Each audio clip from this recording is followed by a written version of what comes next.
오늘 이제 복음의 특별히 성화의 네 번째를 다루게 됩니다. 오늘 먼저 봉독해 드릴 말씀은 로마서 7장 21절부터 24절까지 봉독하도록 하겠습니다. 로마서 7장 21절로 24절. 그러므로 내가 한 법을 깨달았노니 곧 선을 행하기 원하는 나에게 악이 함께 있는 것이로다.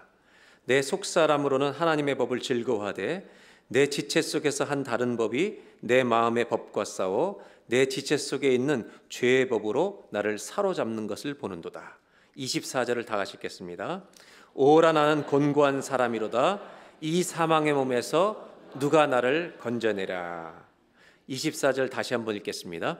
오라 나는 곤고한 사람이로다. 이 사망의 몸에서 누가 나를 건져내랴. 여러분 24절을 읽어보니까 바울이 마음이 편한 것 같아요? 괴로운 것 같아요? 괴로워하는 것 같습니다.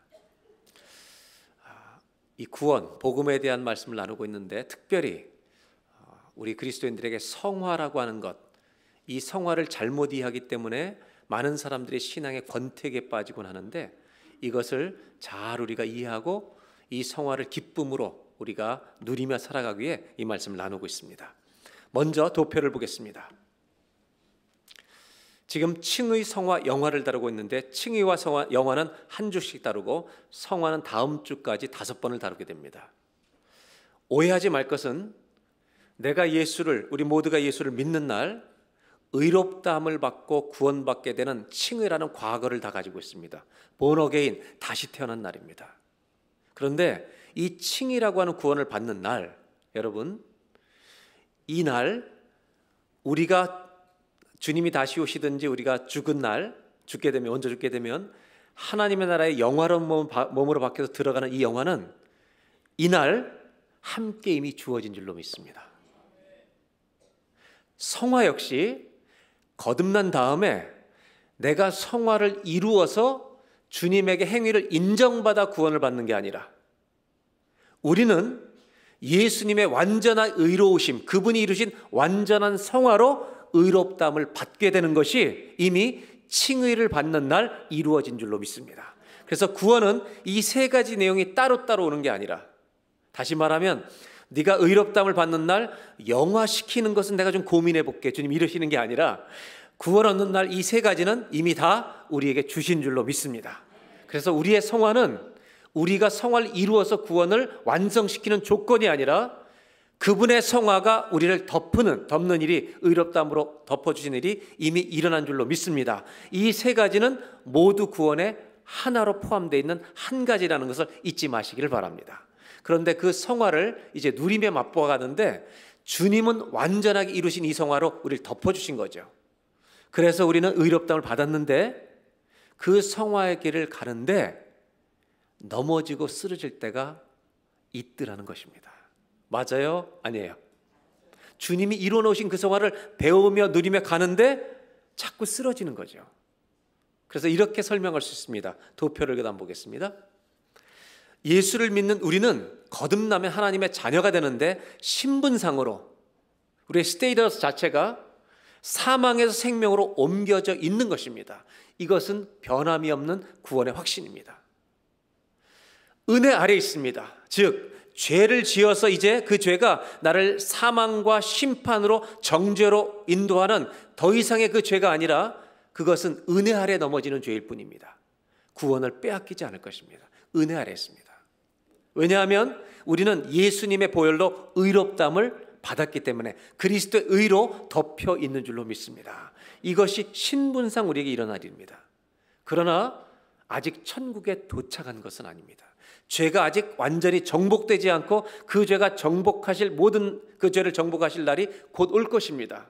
그런데 우리는 그 주님이 다시 오실 때까지 조건적으로 컨디셔널리는 세상 속으로 매일 들어가 살아가야 하는 겁니다.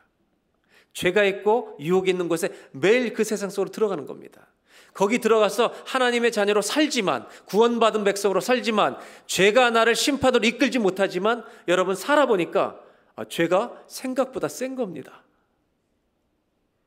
이 죄에 넘어질 때가 많더라는 겁니다. 그래서 자주 넘어지는 나를 보게 되는 것이 우리 삶의 조건적인 현실이라는 겁니다. 그렇다면 이제 로마서 7장은 무슨 얘기를 성화에 대해서 우리에게 하려고 하는가?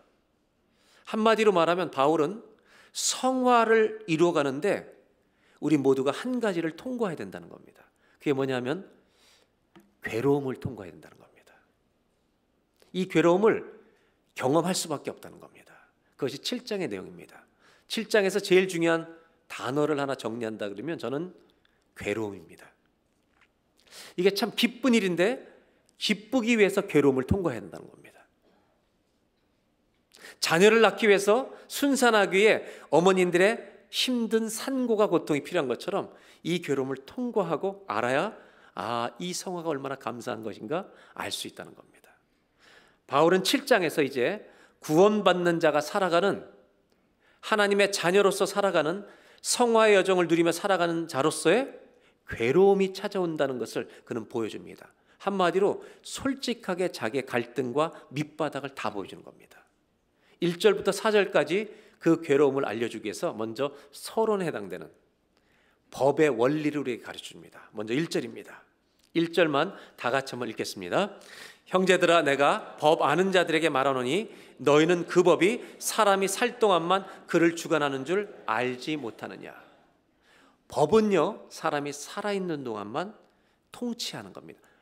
법은 살아있는 사람에게만 apply, 적용이 된다는 겁니다. 맞죠? 만약에 여러분 자동차 운전을 하시다가 요즘 굉장히 이 벌금이 오른 거 아시죠? 굉장히 올랐어요, 여러분. 조심하세요.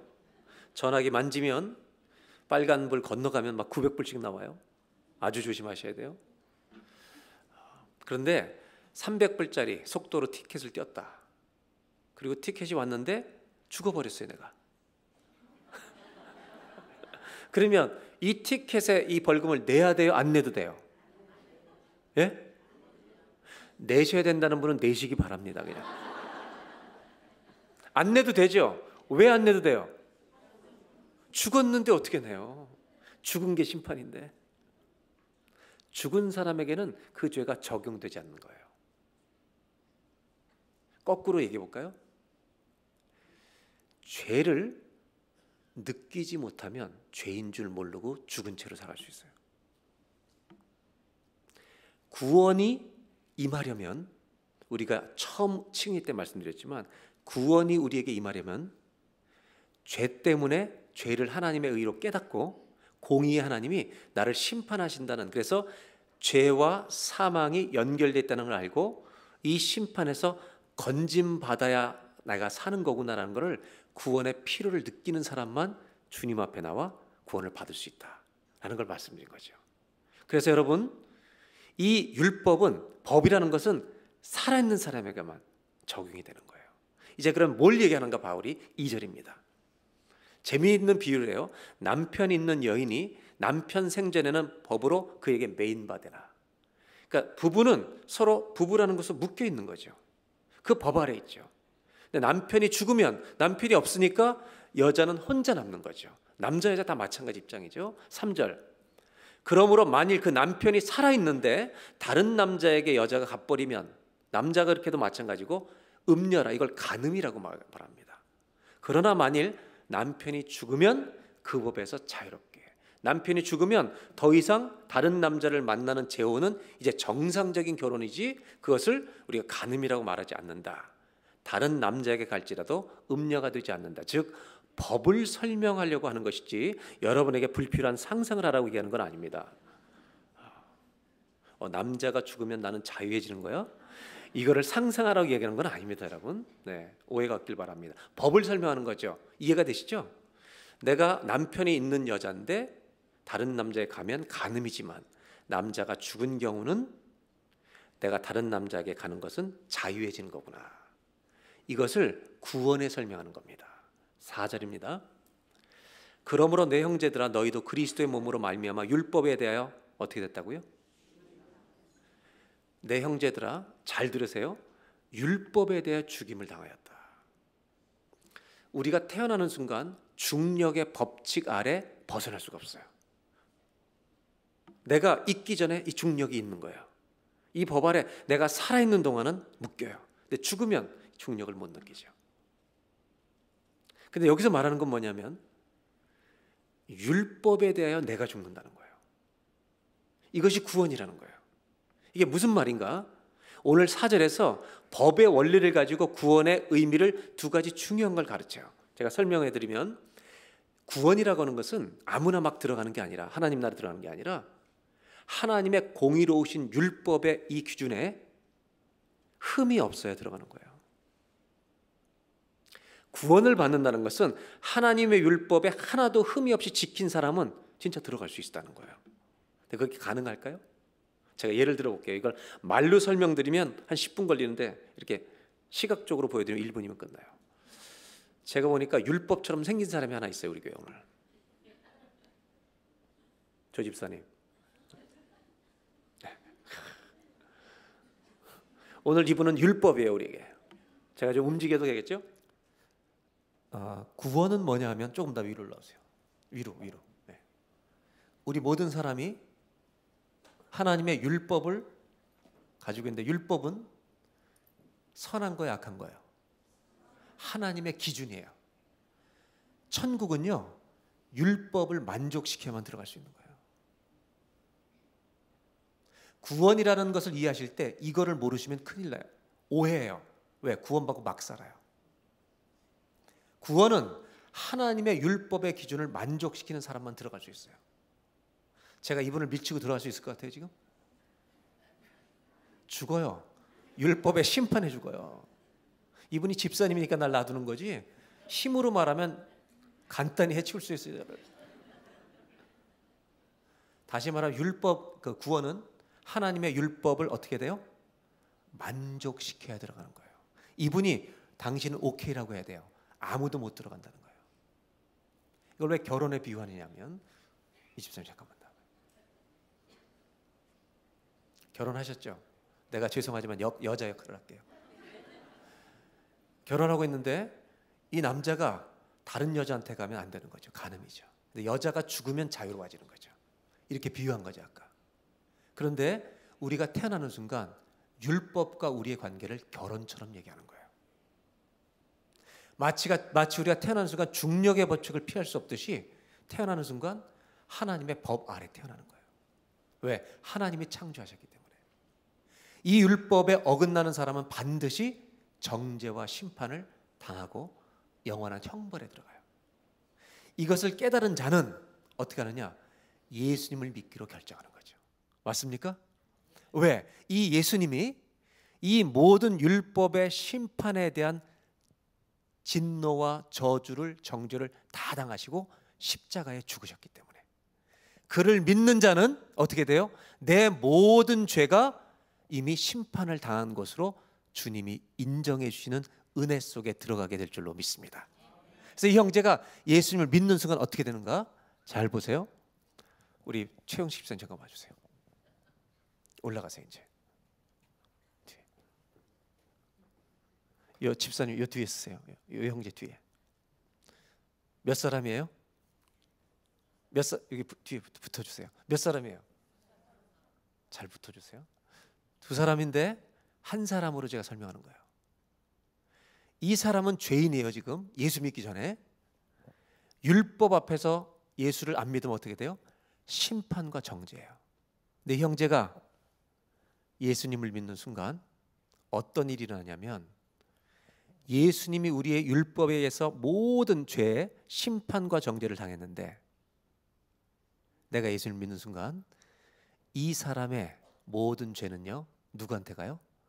예수님께 가서 심판받아야 될 이 형제는 죽어버리는 거예요. 그래서 내가 예수 믿는 순간 심판받을 이 집사님은 바닥에 앉으셔도 돼요. 죽고. 율법이 볼 때 얘기하는 거예요. 왜 죽었냐? 이 사람의 죄를 누가 가져가셨어요? 그리고 주님이 부활하신 것처럼 우리가 예수 믿을 때 본어게인 새로운 집사님이 태어났어요. 이 형제가 태어난 거예요. 보라, 그리스도 예수 안에 있으면 이전 것은 지나갔으니 보라, 거듭난 사람이 돼서 이제 주님 앞에 가는 거예요. 율법이 볼 때 이 사람의 죄가 누구한테 가 있어요? 주님에게 다 심판이 갔기 때문에 이 형제가 이제 주님 앞에 딱 설 때 율법이 이 사람을 천국에 환영해요, 못 들어오게 해요? 한번 환영해 주셔 보세요.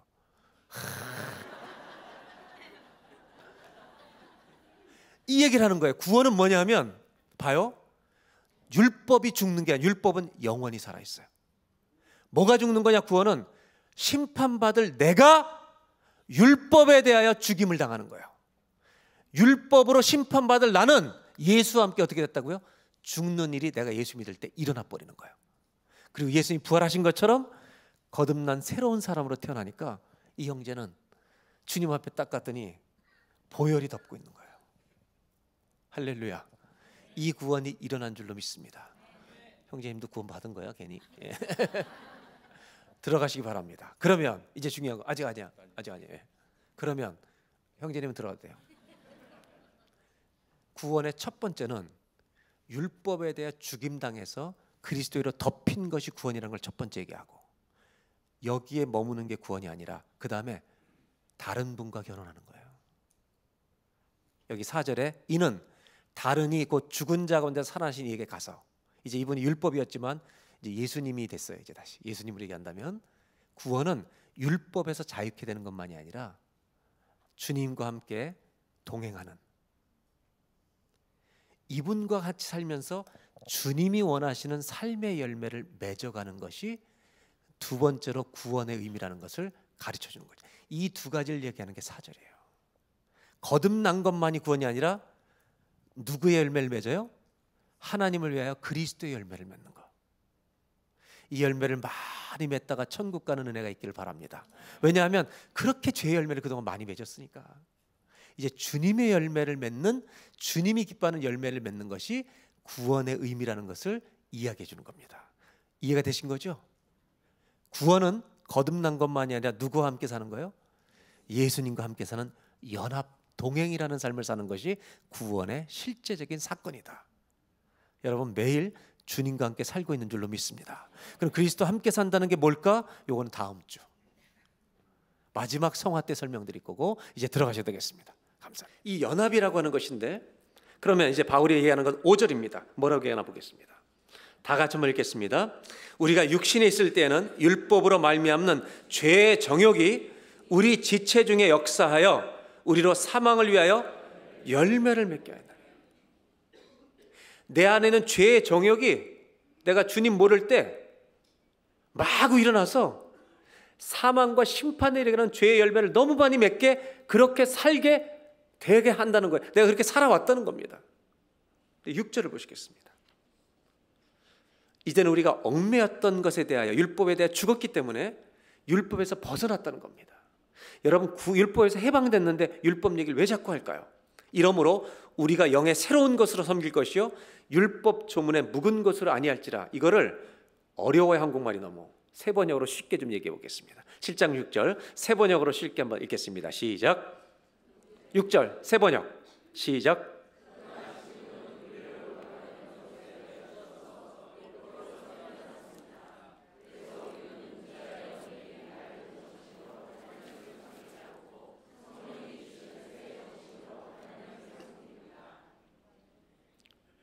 내가 율법에 대해서 벗어난 다음에 깨달은 게 있는데, 문자에 얽힌 그런 글자를 가지고 내가 열심히 살아보겠다는 생각으로 이걸 하는 게 아니라 하나님의 영이, 그리스도의 영이 주신 새로운 정신으로 이 율법을 따라 살려고 하는 마음이 생긴다는 거예요. 이 방법으로 바뀐다는 거죠. 이 내용과 연합은 다음 주에. 근데 이것을 바울은 안 거예요. 옛날처럼 살지는 않겠다는 거예요. 내가 온몸을 비틀면서 율법을 지키려고 했던 이런 삶은 더 이상 안 살겠다는 거예요. 성령의 주시는 마음을 따라 살겠다는 거예요. 자, 7절로 넘어갑니다. 이제 오늘 얘기는 여기니까 보겠습니다. 7절 그런즉 우리가 무슨 말하리요? 율법의 역할은 우리의 죄로 드러내게 하는 거죠. 맞잖아요? 이 죄라고 하는 것을 법 때문에 우리가 알게 돼요. 물론 도덕적으로도 이건 좀 안 좋은 거야라는 깨달을 수 있는 양심적인 죄가 있죠. 그런데 어떤 것들은 법규를 모르면 죄인 줄 모를 수 있어요. 율법이 죄냐? 여러분 하나님의 공의를 담고 있는 율법이 죄예요? 아니죠. 의죠. 그럴 수 없느니라. 율법으로 말미암지 않고 내가 죄를 알지 못하였다. 율법이 탐내지 마라 안 했으면 탐심이 죄인 줄 모를 수 있어요. 시기하지 마, 이게 얘기했기 때문에 시기가 죄인 줄 알아요, 여러분. 근데 우리는 탐심 시기가 마구 일어나는 거예요. 맞죠, 이거? 네. 거듭났는데도 계속 일어나요, 이게. 자, 그러면 여기서 얘기하려는 건 뭐냐? 율법이 거듭난 사람에게 여전히 어떤 기준이 된다는 거예요. 구원의 도구는 아닌데, 구원으로 안내하는 도구인데, 거듭난 사람은 율법에서 자유함에도 불구하고 우리에게 율법이 자꾸 나를 건드린다는 거예요. 죄인 줄 알게 하는 거예요. 조금 더 쉽게 얘기해 드릴게요. 기준이 된다는 건 뭐냐면, 제가 미국 가는 비행기를 타고 미국에 내릴 때 깜짝 놀래요. 딱 내릴 때 사람들이 다 일어나잖아요, 내리려고. 왜들 이렇게 키가 커요? 제가 볼 때 캐나다 사람보다 미국 사람이 더 큰 것 같아요. 어떤 사람은요, 천정이 하늘에 달려고 그래요. 아까 나왔던 이 율법 역할을 했던 조 집사님 있잖아요. 저 정도에다. 그리고 여자들도 커요. 그래서 제가 내가 비행기 내릴 때 이런 생각이 들어요. 내가 기준 미달이구나. 이걸 내가 약간 느껴요. 약간. 근데 한국 가면 마음이 편해요. 다 나만 해, 그냥. 저만한 분들이 많아요. 기준이 어디 있느냐에 따라 내가 느끼는 게 다른 거예요. 하나님 말씀하시는 기준은요, 하나님의 법이에요. 이 얘기를 지금 바울은 해주고 있는 거예요. 자, 8절을 보겠습니다. 그러나 죄가 기회를 타서 계명으로 말미암아 내 속에서 온갖 탐심을 이뤘나니. 여러분, 계명은요 이렇게 얘기해요. 탐하는 것, 탐심은 죄다, 시기는 죄다, 죄인 줄 알아요. 그런데 내 속에 있는 죄가, 이 탐심이요, 그냥 역사해버려요. 저 사람 잘 되는 거 시기하는 게 뭐예요?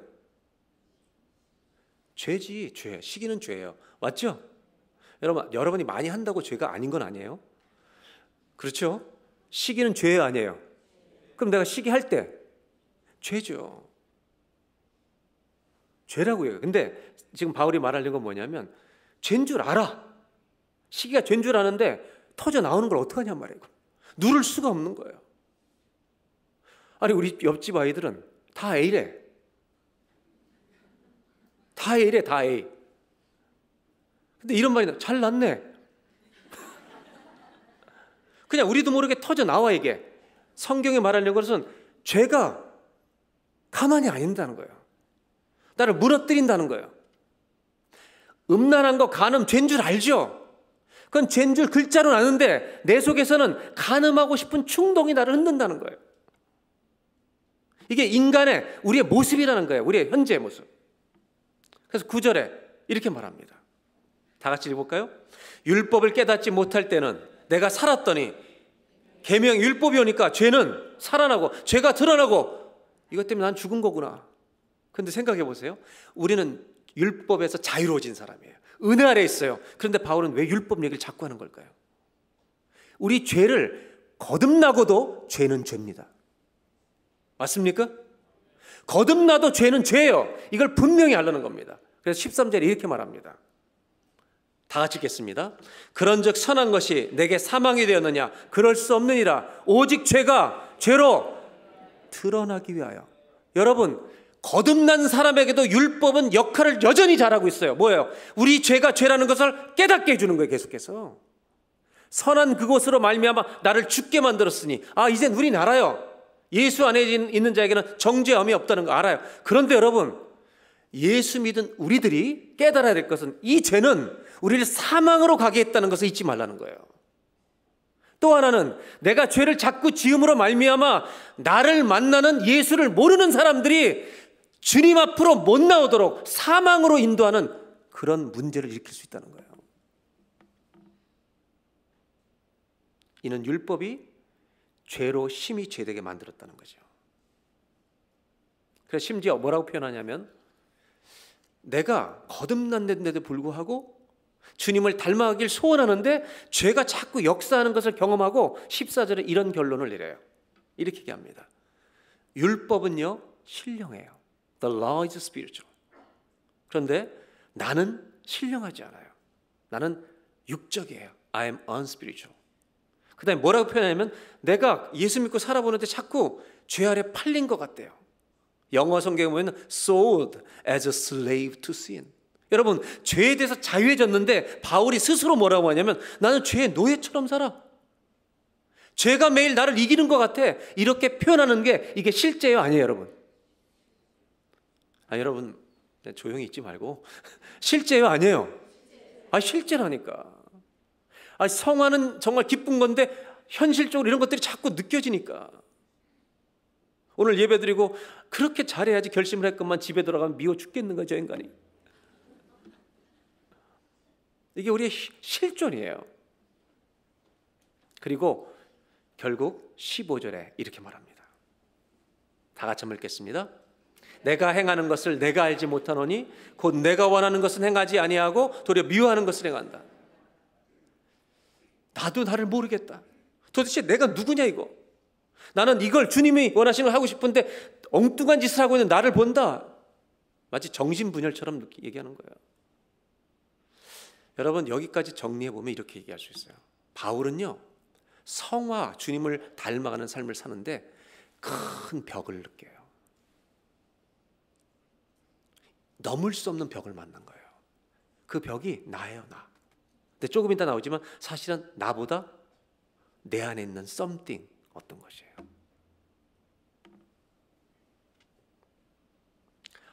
나는 이렇게 살고 싶은데 엉뚱하게 살고 있는 나를 보는 거예요.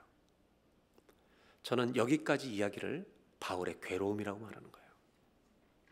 이 괴로움을 통과해야 돼요. 근데 이 벽은요, 성화를 넘을 수 없구나라는 벽을 느끼는 사람만이 성화의 길을 알게 돼요. 좌절시키려고 얘기하는 게 아니에요. 많은 사람들이 성화의 벽을 느끼는 것은 자기를 보기 때문에, 자기를 알기 때문에, 그렇다면 알아야 답을 얻는 거죠. 제가 신앙생활을 보니까요, 하나님의 답을 얻는 최선의 길은 정직해지는 거예요. 아멘? 정직해야 답을 얻어요. 괴로움에 대한 얘기를 좀 해볼게요. 사람들은요, 굉장히 많은 종류의 괴로움을 갖고 있어요. 어떤 사람은 이런 괴로움을 갖고 있어요. 공부하는 학생인데 다 100점인데 하나만 95점이야. 힘들어 정말. 이런 애들 어떻게 해야 돼요? 지옥에 보내야 되는 거 아니에요? 정말 이거는 공복의 적이지. 남편들 중에 매일 아침을 아내를 밥을 해줘요. 그러면서 점심 때 일 나가서 점심을 밥을 못 해줘서 괴롭대. 이런 인간들은 지구 밖으로 보내야 되다. 나는 그런 남자들이 내 주변에 있을까 봐 두려워요.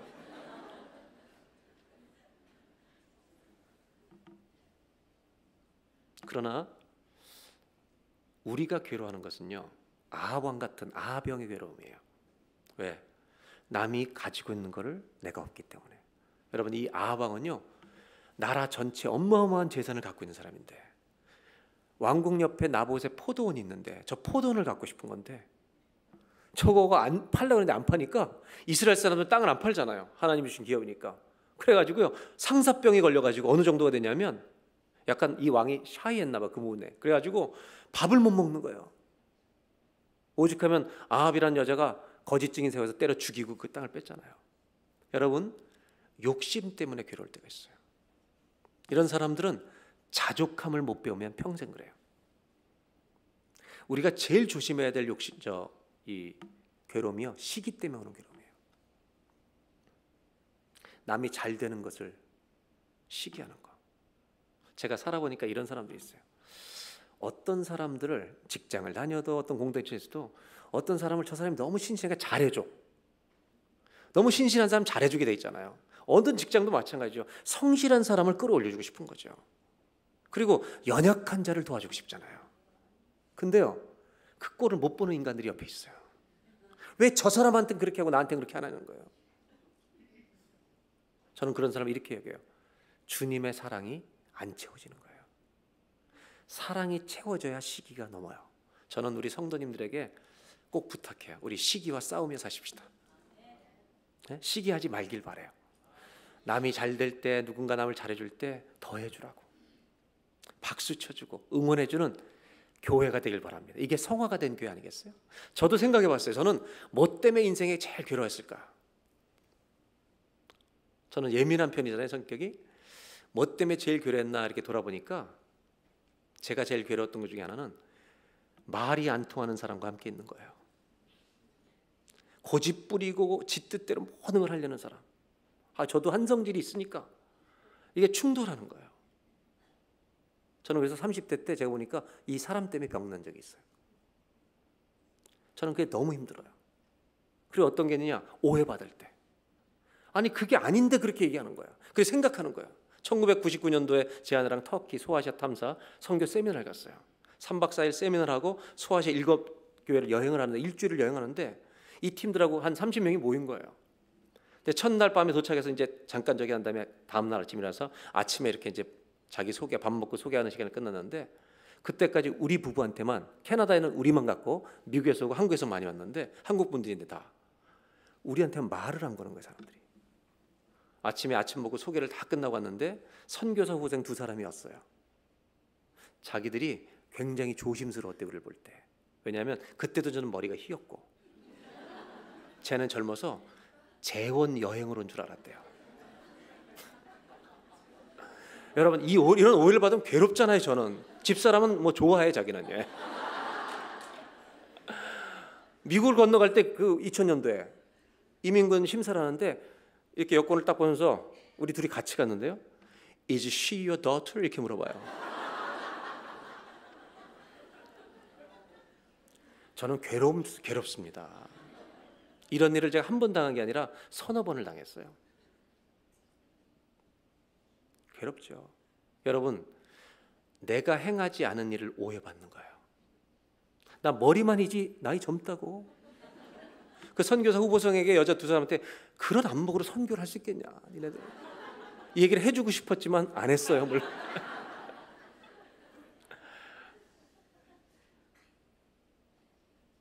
여러분, 루머 괴롭죠. 근데 이런 모든 지구제가 하는 괴로움들은 사실은요, 나 중심적인 거예요. 내가 힘든 괴로움이에요. 다른 것을 제가 얘기해 볼게요. 미국에서 제가 만났던 감리교회 남자 권사님 한 분이 계세요. 제 또래인데 이 형제는 한눈을 실명했어요. 미국에 일찍 가서 1.5세인데 오하이오 대학을 나왔어요. 교회를 안 다녔어요. 그 대학에 꼭 학교 가는 길에 아침마다 설교 테이프를 나눠주는 한국 학생이 있었대요. 자기는 뭐 저런 인간이 있나 그리고 언제나 피해 다니다가 하루는 너무 갑자기 인생 힘들고 어려운 일이 있어서 테이프를 들었대. 받아서 딱 차에 넣고 듣는데 이 테이프를 듣다가 엉엉 울면서 주님을 믿게 된 거예요. 그리고 대학교 4학년 때는 지가 그 일을 했대요. 테이프를 다 나눠주겠어요. 이 형제가 이제 권사님이 돼서 있을 때 저를 만났는데 이런 간증을 해요. 자기 인생 가장 어려웠던 사람이 형이었다고. 형이 아주 방탕의 은사가 있는 분이에요. 잘 놀아. 돈이 생기면 일단 무조건 써요. 모든 일을 생각하지 않고. 그러니까 돈 쓰는 은사가 있어요. 그러니까 형수님이 얼마나 힘들겠어요. 또 하나의 은사는 사업을 망하는 은사가 있어요. 이민 와서 다 망하는 거예요. 그래서 어머니의 돈을 빌려서 망하고 심지어 이 자녀에게 형에게 줄 유산까지 다 줬는데 다 망하고 마지막 몰개지를 얻어서 또 망하고 그리고 몇만 불의 지금 빚 때문에 시달릴 때 동생한테 찾아온 거예요. 이 권사님한테. 미안한데 이거 한 번만 도와달라고. 이미 몇 번 도와줬는데 이 형제는 형이 이제 안 믿는다고 그리고 헤어졌어요. 그리고 기도를 시작한 거예요. 괴로워서. 형제인데 기도하는 중에 하나님이 말씀을 주시더래요. 그 말씀이 잠언 17장 17절이에요. 어떤 말씀이냐면 이런 말씀입니다. 친구라고 하는 것은 사랑이 끊이지 아니하고, 여러분 사랑이 멈추지 않는 것이 친구예요.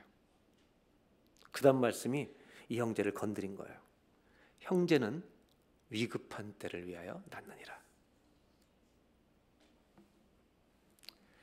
성경 읽으면 위험해져요, 여러분. 형제는 어려운 때를 위해서 같이 태어난 거다. 이 말씀 때문에 괴로운 거예요. 내가 잘 되기 위해서 괴로워하는 게 아니에요.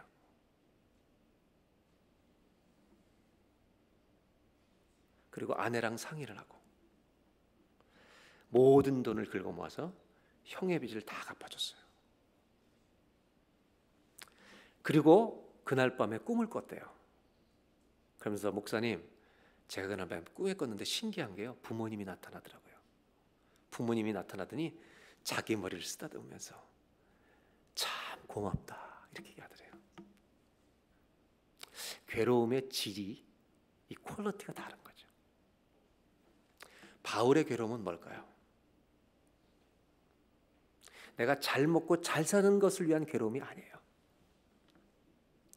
주님 닮고 싶은데 안 되는 거예요. 이 괴로움에 벽에 부딪힌 거예요. 해도 안 되는 거예요. 여러분, 죄 때문에 이렇게 힘들어하는 사람 본 적 있어요? 성화는 여기에 답이 있어요. 성화는 자기 죄에 대해서 괴로워할 줄 알아야 돼요. 왜? 죄는 사망에 이르는 것이기 때문에. 그 죄를 또 짓고 있는 것이기 때문에. 건져주셨는데 다시 짓기 때문에. 내가 죄를 짓는 것을 안 믿는 사람이 보면 그 사람을 교회로 인도하는 게 아니라 교회를 떠나게 해버릴 것이기 때문에.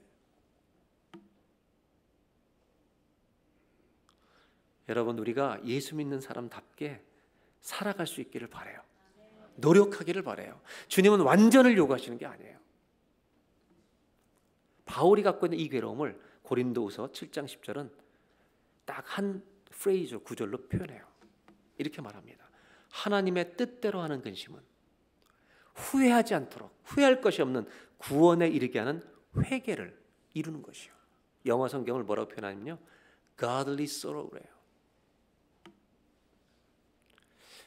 예수 믿는 사람한테는 이걸 주시는 거예요, 하나님이. 거룩한 슬픔. 거룩하게 살지 못하는 것에서 오는 괴로움. 이걸 주시는 거죠. 회개를 이루어요. 그런데 세상에 대한 모든 걱정, 근심은 사망을 이루는 거예요. 바울이 말하는 건 뭐냐면, 성화는 내 노력으로 이루는 게 아니다. 먼저 생각해야 될 건 뭐냐? 죄가 올 때 괴롭냐는 거예요. 바울은 이렇게 얘기해요. 율법이 자꾸 나를 건드린대요.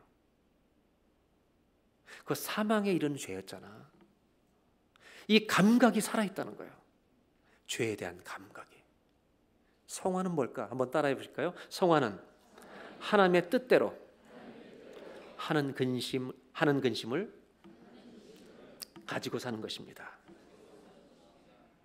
여러분, 이 감각이 살아있기를 바랍니다. 왜 바울은 얘기를 하냐면 이 감각이 무뎌질 수 있기 때문에. 감각이 무뎌진다는 거 여러분 무슨 말인지 아시죠? 컵을 쏟아보신 적 있어요? 책상에 있던 커피컵을 쏟아보신 적 있어요? 많죠. 조 목사님과 저는 수시로 쏟아요 요새. 저는 운전하다가 깜짝깜짝 놀래요. 식당에서 밥 먹고 운전하다 나오는데 이렇게 커브가 있잖아요. 이 커브 이렇게 트리트 있잖아요. 제가 대한민국 육군 수송부 트럭 이 드라이버 출신 아닙니까? 운전병. 뒤에 백으로 차를 세울 때 양쪽에 1인치만 틈이 있으면 제가 트럭을 뒤로 집어넣었던 사람인데, 요즘 운전하다가요, 운전하는데 턱을 넘는 거예요, 타이어가. 내가 왜 이렇게 됐지? 내 센스는 분명히 나갔는데 차가 다리를 넘고 있는 거예요. 제가 이 얘기를 왜 하냐면, 감각이 무뎌지면 죄를 넘어가 버려요. 이거를 두려워할 줄 알아야 돼요. 바울은 16절에 이렇게 말합니다. 만일 내가 원하지 아니하는 것을 행하면 내가 이로써 율법이 선한 것을 시인하노니, 원하지 않는데 하고 있다. 그럼 율법은 착한 거죠. 그러면서 17절에 중요한 얘기를 하나 합니다. 다 같이 한번 읽겠습니다.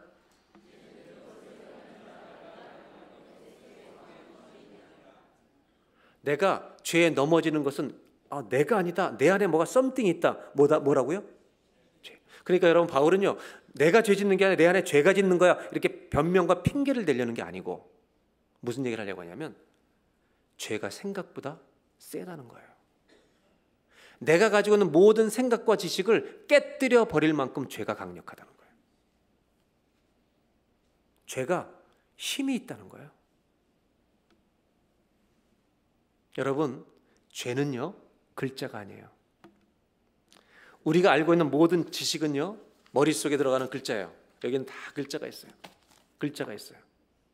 글자로 알아요. 지식을 알아. 그런데 죄는 파워라는 거예요.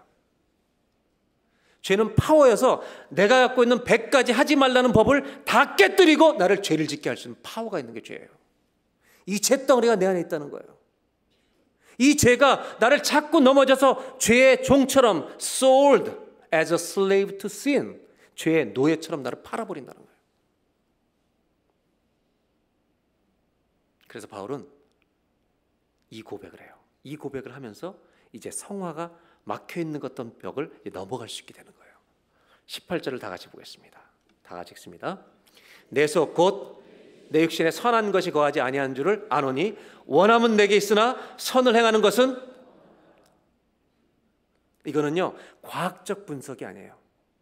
퍼센테이지로 나온 데이터가 아니에요. 심정적인 내 속의 고백이에요. 뭐라고 했냐? 내 육신에, 나 안에 선한 것이 없다. Nothing good lives in me. 선한 것이 내 안에 살고 있지 않다. 맞아요, 아니에요? 심정적 고백이죠. 성화는 이것을 깨닫는 거죠. 이거를 깨달아야 이 성화의 벽을 넘을 수 있어요. 한번 따라 하실까요? 성화는 내 속에 선한 것이 없음을 깨닫고 사는 것입니다. 내가 왜 그런가? 선한 게 없어요. 그런데다가 죄가 강력하게 내 모든 지식을 깨뜨리는 거예요. 이런 얘기하면 아주 쉽죠. 변호사가 법을 많이 알아요? 우리가 법을 많이 알아요? 예?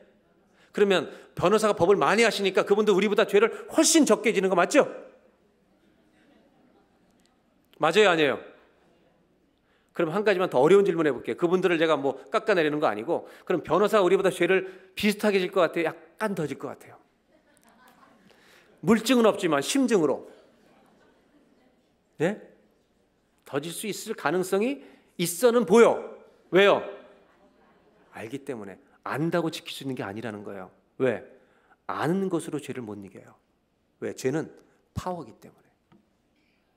죄가 능력이기 때문에. 그래서 바울은 마지막으로 정리해요. 이제 21절입니다. 내가 한 법을 깨달았는데 선을 행하기 원한 나에게 뭐가 있어요? 악이 공존해요. 22절. 내 속사람으로 정말 하나님을 잘 섬기고 싶어요. 그런데 23절 다 같이 보겠습니다. 내 지체 속에서 한 다른 법이 내 마음의 법과 싸워 내 지체 속에 있는 죄의 법으로 나를 사로잡는 것을 봅니다.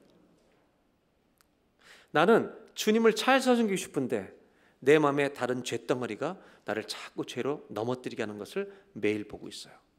여기서 터져나온 고백이 24절이죠. 다 같이 읽겠습니다. 오라 나는 곤고한 사람이로다. 이 사망의 몸에서 누가 나를 건지냐. 바울은요 탄식에 탄식을 하고 있는 겁니다. 이 탄식과 이 벽을 만나야 성화가 뭔지를 깨달을 수 있기 때문에. 바울은 절망시키려고 얘기하는 게 아니라 여기서 답을 얻게 되었다는 겁니다. 그 답이 뭐냐? 구원받을 때 내가 어떻게 받은 건지를 생각해 보라는 거예요. 내가 행위로 구원을 받았냐 이거예요. 이 죄와 사망의 권세에서 우리를 건져낸 것은요 어떤 지식이 와서 우리를 구원한 게 아니라 이 죄와 사망의 권세를 넉넉히 이기실 수 있는 능력을 가지신 예수님만이 우리를 죄와 사망에서 건져서 구원으로 인도하실 줄로 믿습니다. 구원은 능력으로라만 올 수 있는 거예요. 지식으로 구원할 수가 없어요. 왜? 죄가 능력이기 때문에. 구원은 이 세상에서 인간이 가지고 있는 가장 강력한 힘, 그것이 죄예요. 그 죄덩어리를 깨뜨리고 이길 수 있는, 오직 이것을 이길 수 있는 능력의 한 분, 예수님만이 우리를 건지신 줄로 믿습니다. 그럼 바울이 깨달은 게 뭐예요? 능력으로 구원받았으니까 내가 성화를 못하는 거구나. 이 죄와 싸워서 이길 수 있는 것은 죄를 이기신 능력의 예수님을 붙들고 의지하고 살아야만 이 죄를 이길 수 있는 것이구나. 할렐루야. 이거를 깨닫게 된 줄로 믿습니다. 그래서 25절이 터져버리는 거예요. 다 같이 한번 읽겠습니다. 우리 주 예수 그리스도로 말미암아 하나님께 감사하리로다. 아멘. 예수님 때문에 구원받았지. 그러면 죄와 싸워서 이길 수 있는 것도 매일 내가 아니라 죄덩어리 때문에 나는 이길 수 없으니까 누구를 의지하면 된다? 죄를 이기는 능력이신 예수님을 붙들고 죄와 싸워서 이기는 자가 되자. 그래서 뭐라고 설명하냐? 학자들이 이렇게 얘기해요. 바울이 약간 흥분해가지고 오라나는 공부한 사람이 흥분했다가 주 예수 그리스도로 말미암아 하나님께 감사하리로다. 그런즉 내 자신이 마음으로는 하나님의 법을 육신은 죄의 법을 섬기는, 이게 지금 말을 거꾸로 했다는 거예요. 너무 흥분해가지고. 그런데 그런 의미도 되지만 사실은 아니죠.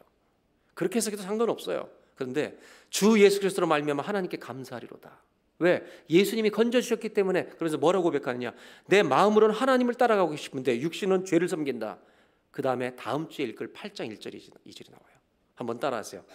그러므로 그리스도 예수 안에 있는 자에게는 결코 정죄함이 없나니 이는 그리스도 예수 안에 있는 생명과 성령의 법이 죄와 사망의 법에서 너를 해방시켰습니다.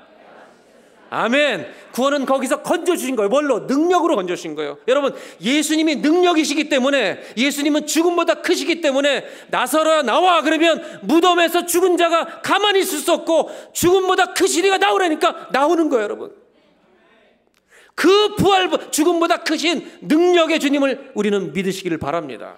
그렇다면 성화도 똑같다는 거예요. 그 성화의 절벽 앞에서 내가 이룰 수가 없는 것이다, 이것을 솔직하게 깨닫고 가만히 있어봐. 능력으로 구원하신 주님이 계시잖아. 무슨 말이에요?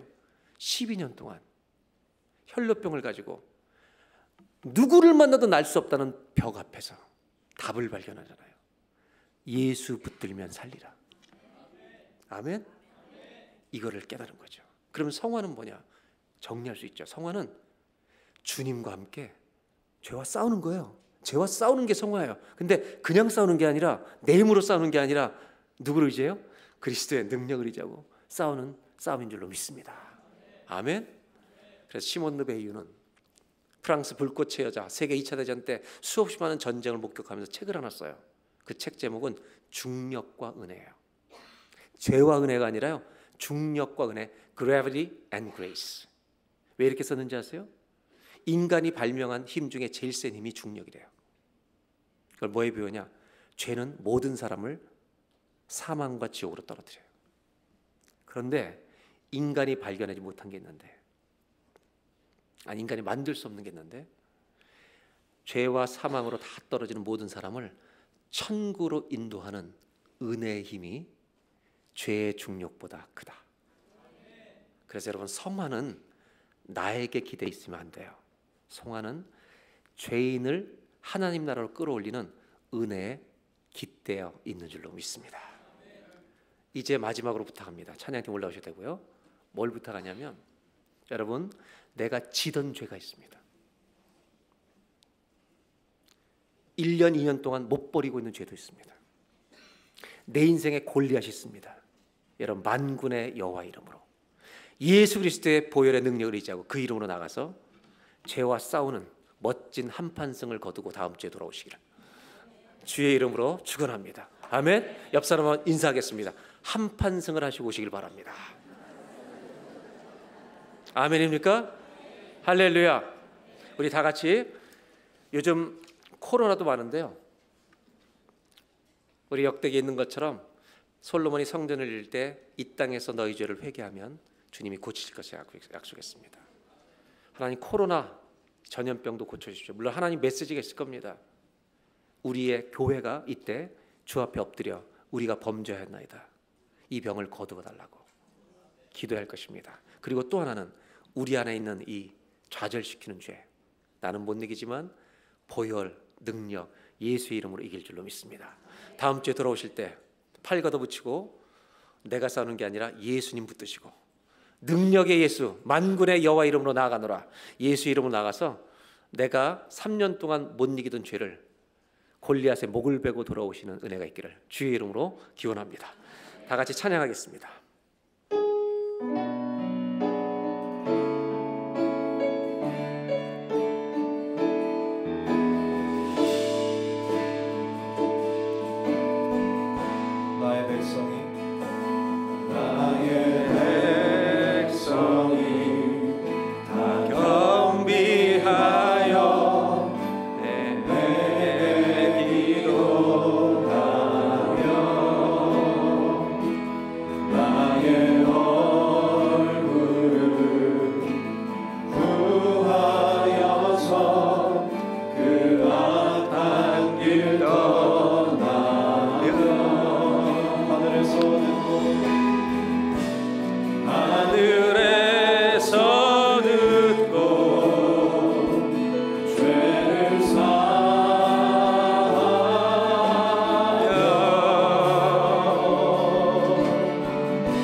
이 시간 다 같이 한번 기도할 때 코로나 위해서, 이 병을 위해서 좀 기도하겠습니다. 성경의 역사를 보면 인간이 범죄했을 때 하나님은 그 병들을 많이 내리십니다. 이 시간 다 같이 기도할 때 하나님, 우리가 범죄하였나이다. 온 세상이 하나님에게서 돌아서고 있습니다. 이 고통 속에서 그렇게 과학이 발전했는데 바이러스 하나를 이기지 못합니다. 너희들이 도대체 누구냐고 주님 말씀하시는 거 아닙니까? 이 시간 기도할 때 하나님, 우리가 범죄하였습니다. 긍휼을 베풀어 주십시오. 이 병이 지구상에서 속히 사라지도록, 이 바이러스를 고칠 수 있는 백신이 개발될 수 있도록 주여 은혜를 베풀어 주시고, 이 병 때문에 얼마나 많은 사람들이 단절되고 분열되고 있습니까? 만나고 싶은 사람을 만날 수 없게 되고, 중국 내에서 얼마나 많은 사람들이 갇힌 채로 죽어가고 있습니까? 하나님, 불쌍히 여겨주십시오. 우리가 주 앞에 범죄하였나이다. 이 땅을 고쳐주십시오. 다 같이 한번 합심하여서 기도하겠습니다. 하나님 아버지, 전 세계가 코로나 바이러스로 이 두려움과 위험 속에 있습니다. 하나님, 이 세상이, 우리들이, 하나님이 창조하신 저희들이 하나님 앞에 범죄하였나이다. 사람의 생각, 자기의 소견대로 주님을 떠나며 살아가고 있습니다. 이 두려움에서 하나님, 이 세상의 하나님의 자녀들이, 당신의 피조물들이 벗어날 수 있도록 은혜를 베풀어 주시기를 간절히 기도합니다. 하나님의 은혜를 베풀어 주시기를 간절히 기도합니다.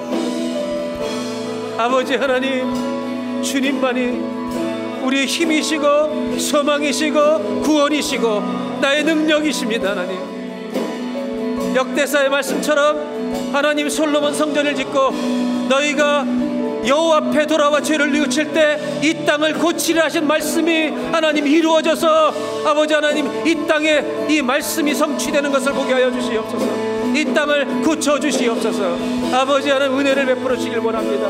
간절히 소원합니다. 기도합니다. 하나님, 저희들에게 긍휼을 베푸는 걸 잊지 마십시오. 진노 중에라도 당신의 긍휼을 잊지 마시옵소서. 하나님,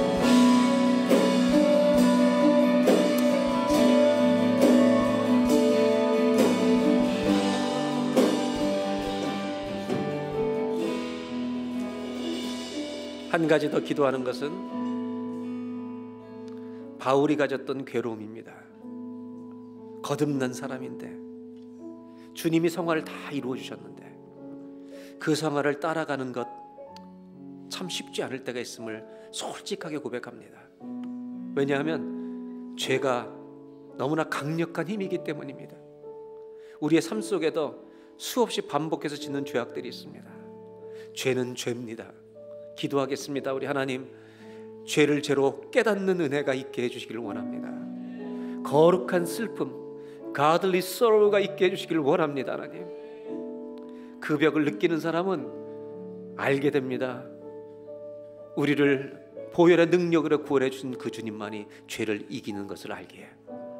내 힘으로 싸우는 것이 아니라 능력이신 예수님 붙들고 싸우게 하여 주시옵소서. 내가 몸에서 버리지 못하던 죄가 예수의 이름 붙들고 기도할 때 끊어질 줄로 믿습니다. 죄와 싸워 승리하는 삶을 살다가 주 앞에 달려나올 수 있도록 하나님, 승리가 익숙해지는 하나님의 성도들이 되게 하여 주시옵소서. 성화는 죄와 싸우는 것입니다. 피 흘리기까지 싸우는 것입니다. 만군의 여호와 이름을 붙들고 십자가 보혈을 의지하며 죄와 싸우는 것이 성화입니다. 이 싸움을, 이 선한 싸움을 우리 주여 끝까지 싸우며 주님 나라까지 갈 수 있도록 도와주시옵소서. 다 같이 한번 합심하여서 우리 자신을 위해 기도하겠습니다.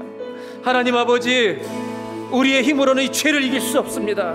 그래서 구원이 필요한 것 아닙니까? 능력으로 우리를 구원해 주신 것처럼 사도 바울이 이 죄 때문에 이렇게 괴로워하는 것입니다. 하나님이 죄를 죄로 여길 줄 아는 감각이 아버지 무뎌지지 않도록 도와주시길 원합니다. 죄는 하나님 앞에 여전히 죄악일 뿐입니다. 깨닫게 하여 주시고, 기도하옵나니 이 죄가 너무나 강력해서 어떠한 지식과 아버지 깨달음도 그 죄를 이길 수 없을 때가 있습니다. 넘어지고 아버지 패배하는 것만을 우리가 맛보게 됩니다. 그러나 만군의 여호와 우리를 구원하신 예수의 능력 의지하며 이길 줄로 믿습니다.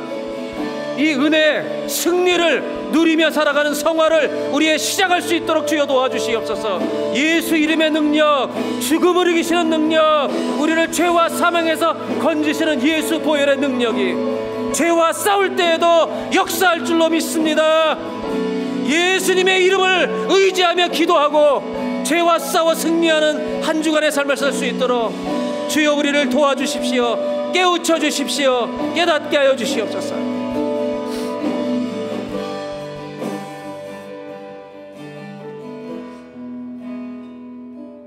하나님 아버지, 우리의 속에 선한 것이 없습니다. 하나님을 기쁘시게 하기 위해 살기를 원하지만 죄가 우리를 넘어뜨리는 것을 매일 목격하고 살고 있습니다. 이 괴로움 속에서 바울은 정말로 소리치고 있습니다. 오라 나는 곤고한 사람이로다. 이 쳇바퀴 돌듯이 돌아가는 삶 속에서, 이 사망의 몸에서, 내가 원하지 않는 삶에서 누가 나를 건져내랴, 이 절망 속에서 답을 얻는 겁니다. 우리 주 하나님께 예수 그리스도로 말미암아 감사하리로다. 감사하리로다. 왜냐하면 죄와 사망의 그 모든 권세에서 건져내실 분 우리 주 예수밖에 없기 때문입니다. 그 예수님만이 나를 죄에서 매일 승리하게 하실 줄로 믿습니다. 내 힘으로가 아니라 죽음보다 크신 예수님의 능력으로, 그 주님을 의지함으로 이번 주에 나를 넘어뜨리는 골리앗 같은 죄의 목을 베고 영적으로 승리하는 삶을 살다가 돌아올 수 있도록 인도하여 주시옵소서. 승리하는 법을 배우게 하여 주시옵소서. 예수님의 이름으로 기도합나이다.